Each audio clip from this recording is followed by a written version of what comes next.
दोस्तों, स्वागत है आपका मेरे YouTube चैनल इंग्लिश बाबू पर। और आज मैं फिर हाजिर हूँ आपके साथ एक नई स्टोरी लेकर। और दोस्तों, आज जो इस स्टोरी मैं आपके लिए लेकर आया हूँ, बहुत ही प्यारी मज़ेदार कहानी है। कहानी सुनने में आपको मज़ा आएगा। उसके अलावा आज की स्टोरी में आपको कुछ नए इंग्लिश के वर्ड मीनिंग सीखने को मिलेंगे, उनकी करेक्ट प्रोनाउंसिएशन के बारे में पता चलेगा। और हमेशा की तरह जो इसका ग्रामर का पार्ट है उसे डिटेल में कवर करेंगे, तो एक एक स्ट्रक्चर को आप बड़ी आसानी से सीख पाएंगे। तो चलिए दोस्तों, आज की इस कहानी को हम शुरू करते हैं। और सबसे पहले कहानी का टाइटल देखते हैं। कहानी का टाइटल है बीरबल सॉल्व्स अ रिडल। दोस्तों, ये जो वाक्य है ये प्रेजेंट इंडेफिनिट का अफर्मेटिव वाक्य है। और जब हम प्रेजेंट इंडेफिनिट में कोई भी अफर्मेटिव का वाक्य बनाते हैं तो यदि वहाँ पर सब्जेक्ट सिंगुलर होता है तो वर्ब की फिफ्थ फॉर्म का यूज़ किया जाएगा। तो सॉल्व का मतलब सुलझाना, fifth form solves. Birbal solves a riddle. Riddle का मतलब होता है पहेली, मतलब बीरबल एक पहेली को सुलझाते हैं। तो दोस्तों, ये आज की इस कहानी का टाइटल है, शीर्षक है। और अब मैं इसे पढ़ना शुरू करता हूँ। आपसे रिक्वेस्ट है आप कहानी को बिल्कुल ध्यान से सुने, और यदि कहानी पसंद आए तो लाइक ज़रूर करें। तो चलिए इसको शुरू करते हैं। One day a very erudite person came to the court of Akbar. दोस्तों, ये जो वाक्य है ये पास्ट इंडेफिनिट का अफर्मेटिव वाक्य है। और जब हम पास्ट इंडेफिनिट में कोई भी अफर्मेटिव का वाक्य बनाते हैं तो वहाँ पर वर्ब की सेकंड फॉर्म का प्रयोग किया जाता है। कम का मतलब होता है आना, और सेकंड फॉर्म में केम। तो क्या अर्थ हुआ? वन डे, एक दिन। A very erudite person. Erudite का मतलब होता है बुद्धिमान, मतलब एक दिन बहुत बुद्धिमान व्यक्ति अकबर के दरबार आया। He addressed the emperor and said. दोस्तों, एड्रेस का मतलब होता है संबोधित करना, किसी को कुछ बोलना।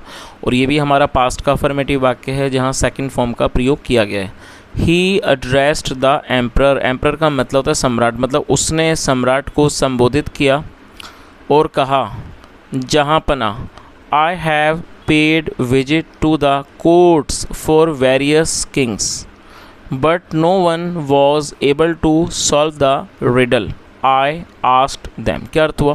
दोस्तों, बड़ा सेंटेंस है, इसको थोड़ा थोड़ा करके ट्रांसलेट करते हैं। दोस्तों, पे विजिट का मतलब होता है किसी जगह का दौरा करना, कहीं पर जाना। और यहाँ पर हैव के साथ थर्ड फॉर्म का यूज़ किया गया है। ये प्रेजेंट परफेक्ट का वाक्य है। प्रेजेंट परफेक्ट का मतलब होता है वर्तमान में किसी क्रिया का पूरा होना, पाए जाना, जहाँ पर हैज़ हैव के साथ वर्ब की थर्ड फॉर्म लगाई जाती है। तो उसने क्या कहा? I have paid visit to the courts for various kings. मतलब कि मैं, वेरियस मतलब अलग, मतलब मैं अलग अलग राजाओं के दरबारों में का मैंने दौरा किया है। But no one was able to solve the riddle I asked them. लेकिन उनमें से कोई भी, नो वन मतलब कोई भी, बट नो वन मतलब कि कोई भी रिडल को, मतलब कि पहेली को सुलझा नहीं सका। आई आस्क्ड मतलब कि जो मैंने उनसे पूछी, जो पहेली मैंने उनसे पूछी, कोई भी उनमें से उसे नहीं सुलझा सका। तो उस पूरी लाइन का क्या अर्थ निकला? उसने क्या कहा कि मैंने कई राजाओं के दरबारों का दौरा किया है, लेकिन कोई भी पहेली को सुलझा नहीं सका। आई आस्क्ड देम, जो मैंने उनसे पूछी। I have heard a lot about your court. दोस्तों, यहाँ हैव के साथ थर्ड फॉर्म है, तो ये भी प्रेजेंट परफेक्ट का वाक्य है। हियर का मतलब होता है सुनना, और थर्ड फॉर्म है heard. I have heard a lot about your court, मतलब मैंने आपके दरबार के बारे में बहुत सुना है। आई गेस मतलब कि मुझे अंदाज़ा है, मुझे लगता है। I can depend on the members of your court. Depend का मतलब भरोसा कर। दोस्तों, डिपेंड का मतलब निर्भर होना, और इसका मतलब भरोसा करना भी होता है। तो उसने क्या कहा? आई गेस मतलब कि मेरा अंदाज़ा है, मुझे लगता है। आई कैन डिपेंड मतलब कि मैं भरोसा कर सकता हूँ। On the members of your court मतलब कि आपके दरबार के सदस्यों पर मैं भरोसा कर सकता हूँ। To get the answer of the riddle, कि मुझे प्राप्त होगा जवाब ऑफ द, मतलब पहेली का मुझे जवाब प्राप्त होगा, ऐसा मैं भरोसा कर सकता हूँ। Only if you permit me. सिर्फ तभी, इफ़ यू परमिट मी, यदि आप मुझको आज्ञा दें। परमिट मतलब आज्ञा देना। टू आस्क मतलब यदि आप मुझे पूछने की आज्ञा दें। द क्वेश्चन सवाल को, फ्रॉम द मेंबर्स सदस्यों से। आगे देखिए, Akbar gave permission to do so. Akbar ने ऐसा करने की परमिशन दे दी, मतलब जो आज्ञा दे दी। और दोस्तों ये जो वाक्य है ये पास्ट का ही अफर्मेटिव वाक्य है जहाँ सेकंड फॉर्म लगाई जाती है। गिव का मतलब होता है देना, सेकंड फॉर्म में give. Akbar gave permission to do so, मतलब अकबर ने ऐसा करने की परमिशन दे दी, आज्ञा दे दी। द पर्सन सैड, व्यक्ति ने कहा I can not stand still. दोस्तों स्टिल का मतलब होता है स्थिर, एक जगह रुका रहना, ठहरा होना से स्टिल कहा जाता है। I can not stand still मतलब मैं एक जगह स्थिर नहीं रह सकता। आई एम ऑलवेज मोबाइल, दोस्तों मोबाइल का मतलब होता है चलना फिरना। तो आज आपको मोबाइल की मीनिंग भी पता लगी होगी, क्योंकि जो मोबाइल हम फ़ोन यूज़ करते हैं वो पहले जो रिसीवर वाले फ़ोन होते थे उनसे ही अलग हैं। जो रिसीवर वाले फ़ोन होते थे वो एक केबल के साथ, एक वायर के साथ कनेक्ट होते थे, तो वो कहीं इधर उधर मतलब कि उनको लेके नहीं जाया जा सकता था। लेकिन जो हमारे पास मोबाइल फ़ोन्स हैं इनमें कोई वायर नहीं होती, तो आप इसे इजीली फ्रीली कहीं पर भी इसे लेके आ जा सकते हैं। तो इसे इन्हें मोबाइल कहा जाता है। मोबाइल का मतलब ऐसी चीज़ जिसे हम कहीं भी लेके आ जा सकें। तो उसने क्या कहा, आई एम ऑलवेज मोबाइल मतलब मैं हमेशा चलता रहता हूँ, मोशन में रहता हूँ। I can go to places मतलब मैं उन स्थानों पर जा सकता हूँ where human beings can never reach, जहाँ ह्यूमन बींग्स मतलब जो मानव हैं, लोग हैं, इंसान हैं, वो कभी भी नहीं पहुंच सकते। कैन नेवर मतलब नहीं, रीच मतलब पहुंचना, जहां पर जो इंसान है वो कभी नहीं पहुंच सकते। No one can stop me, कोई भी मुझे नहीं रोक सकता। No one can see me, कोई भी मुझे नहीं दे सकता।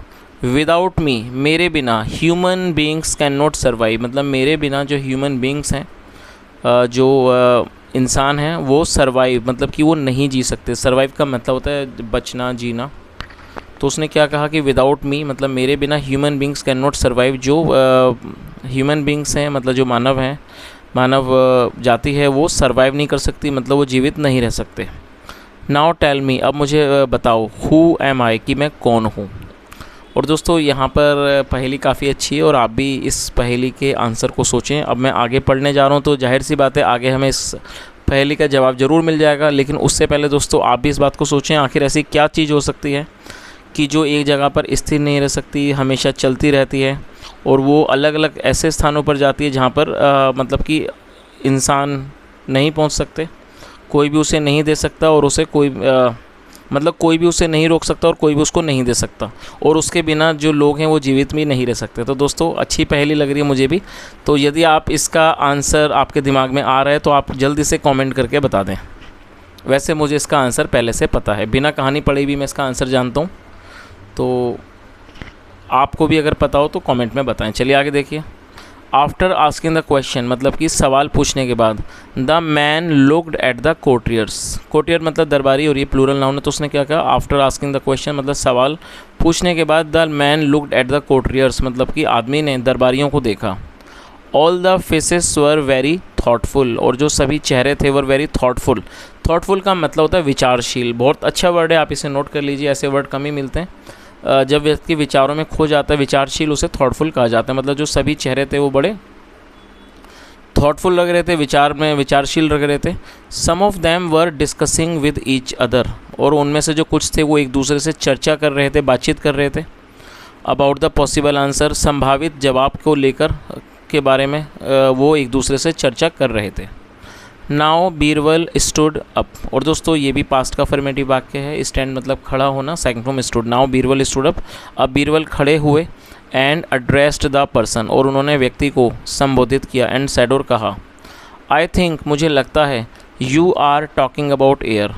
और दोस्तों ये जो वाक्य है ये प्रेजेंट कॉन्टीन्यूअस का वाक्य है।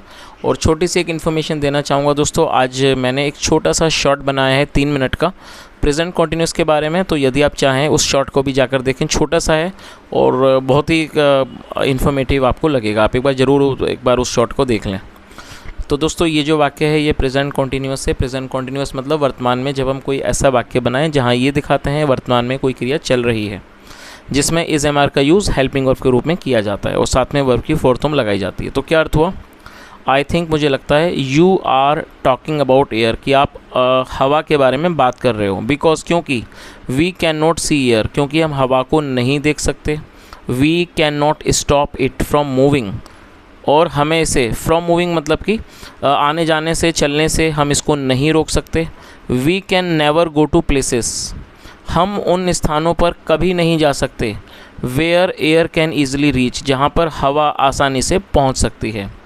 एंड मोस्ट इम्पोर्टेंटली, और सबसे ज़्यादा महत्वपूर्ण, एयर इज़ एसेंशियल, जो एयर है वो एसेंशियल है। एसेंशियल का मतलब है ज़रूरी, आवश्यक। और दोस्तों आप इसे नोट कर लीजिए, एडजेक्टिव है तो उसने आगे क्या कहा कि एंड मोस्ट इम्पोर्टेंटली, और सबसे ज़्यादा महत्वपूर्ण है, एयर इज़ एसेंशियल, जो एयर है वो एसेंशियल है, ज़रूरी है। फॉर आर सर्वाइवल, हमारे जीवन के लिए बहुत ज़्यादा ज़रूरी है। The person clapped his hands, जो पर्सन था उसने अपने हाथों से तालियां बजाई। एंड कॉन्ग्रेचुलेटेड बीरबल, और उसने बीरबल को कॉन्ग्रेचुलेट किया, उसको उन्हें बधाइयाँ दी। Akbar's face began to glow with pride, दोस्तों यहाँ पर अकबर के बाद एपिस्ट्रोफी एस है, जिसका मतलब होता है का की के। जब हम किसी नाम या व्यक्ति के साथ कुछ जोड़ते हैं तो एपिस्ट्रोफी एस का प्रयोग वहाँ पर किया जाता है। अकबर्स फेस मतलब अकबर का चेहरा, अकबर्स फेस बिगेन टू, और दोस्तों ये बिगिन की सेकंड फॉर्म है। बिगिन मतलब शुरू होना, लगना, second form begin. Akbar's face began to glow with pride, मतलब कि अकबर का चेहरा गर्व से चमकने लगा। Begin to glow with pride मतलब कि अकबर का चेहरा गर्व से चमकने लगा। ग्लो करने मतलब दमकने लगा, ग्लो का मतलब दमकना।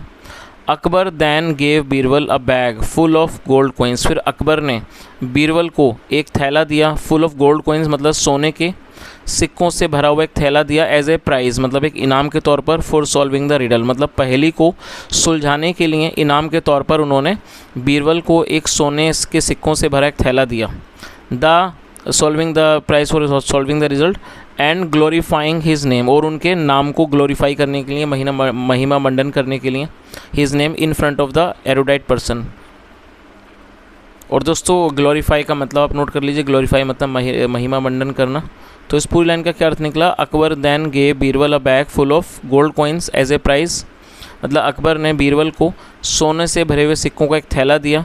फॉर सॉल्विंग द रिडल पहेली को सुलझाने के लिए, एंड ग्लोरीफाइंग और महिमा मंडन करने के लिए,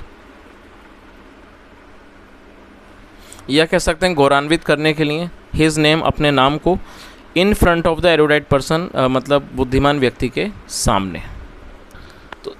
तो दोस्तों ये आज की एक छोटी सी कहानी थी, और मैंने आपको हर एक वर्ड की मीनिंग बताई और साथ में जो स्ट्रक्चर से उन्हें भी समझाया। यदि आपको आज की कहानी अच्छी लगी हो तो आप इस वीडियो को लाइक करें, दोस्तों के साथ शेयर करें, और चैनल को भी सब्सक्राइब कर लीजिए दोस्तों अगर आपने नहीं किया है।